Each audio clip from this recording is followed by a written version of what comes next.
मित्रहो नमस्कार. स्वास्थ्य संजीवनीमध्ये आपले स्वागत आहे. बाहेर थंडीचा कडाका हा बराच वाढला आहे आणि त्याचा त्रास हा सर्व स्तरातील व्यक्तींना होतो आहे. तेव्हा थंडीपासून आपल्या त्वचेचे आणि आरोग्याचे संरक्षण कसे करता येईल ह्याबाबत आज आपण या व्हिडिओमध्ये चर्चा करणार आहोत. बाहेर थंडी पडायला लागली की आपल्या त्वचेतील जे नैसर्गिक तेल असतं त्याला आपण सेबम असं म्हणतो, ते उडून जातं आणि आपली त्वचा कोरडी पडते. दुसरं म्हणजे जास्त थंडी बाहेर पडायला लागली की आपल्या रक्तपेशी या आकुंचन पावतात, त्या ठिकाणी रक्तपुरवठा कमी होतो, त्वचेवर भयंकर खाज सुटते आणि गांधी उठतात. यावर उपाय म्हणजे एक 4 ते 5 काळी मिरी कुटून आणि 1 चमचा साजूक तुपामध्ये मिसळून हे चाटण घ्यावे. शक्यतो सुती आणि गरम वस्त्रांचा वापर करावा. जास्त वेळपर्यंत गरम पाण्याने किंवा शॉवरखाली स्नान करू नये. आंघोळीच्या पाण्यामध्ये 2 चमचे शुद्ध नारळाचे तेल मिसळून आणि त्या पाण्याने स्नान करावे. स्नान झाल्यावर आपले अंग व्यवस्थित कोरडे करून आणि त्या ठिकाणी मॉइश्चरायझिंग लोशन लावावे. मित्रहो, आपल्या आहारामध्ये स्निग्ध पदार्थांचा वापर हा वाढवावा.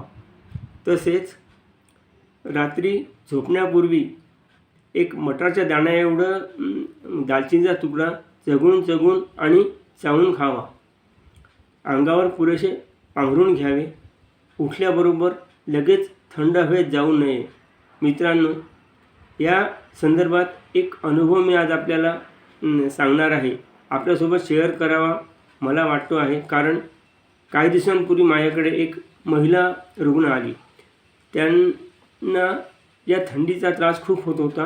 त्यांच्या त्वचेला भयंकर खाज सुटत होती.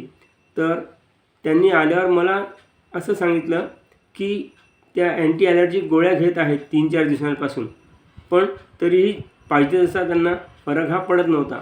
तेव्हा मित्रहो, मी त्यांना ॲक्युप्रेशरचा आणि कलर थेरपी मधला एक उपाय सांगितला, ज्यामुळे त्यांना ह्या चांगल्या प्रकारे आराम मिळाला. आता आपण तो उपाय बघूया.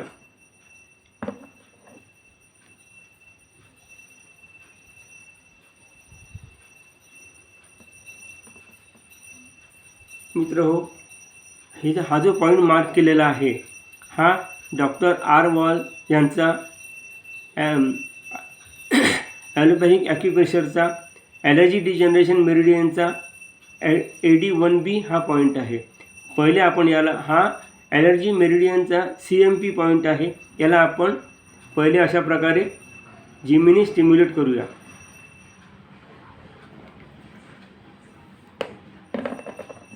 नंतर एक पायल मॅग्नेट चिकट असे टेपवर चिटकवून आणि याचा पांढरा भाग जो आहे तर तो आपण याच्यावर चिटकवून आणि अशा प्रकारे पट्टी गुंडाळून घेऊया. या ठिकाणी आपल्याला एनर्जी कमी करायची आहे, म्हणजे या पॉईंटचं सिडेशन करायचं आहे. मित्रहो, ह्यासोबतच त्यांना आणखी एक उपाय सांगितला.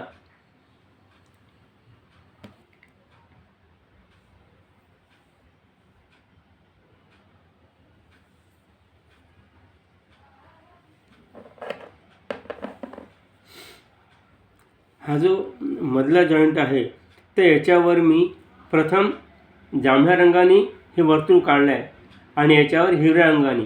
तर हा जांभळा रंग जो असतो हा आपल्या त्वचेचे संवर्धन करतो आणि त्वचेचा कोरडापणा कमी करण्याकरता हा हिरवा रंग आपल्याला खूप उपयोगी पडतो. तेव्हा ही जी रंगचिकित्सा आहे तर ह्याच्यासोबत आपण या रंगचिकित्सा जर वापर केला तर मित्रहो, थंडीपासून आपल्या त्वचेचे आपण चांगल्या प्रकारे संरक्षण करू शकतो आणि आपल्याला जो होणारा त्रास आहे तर तो आपण निश्चितचपणे वाचवू शकतो.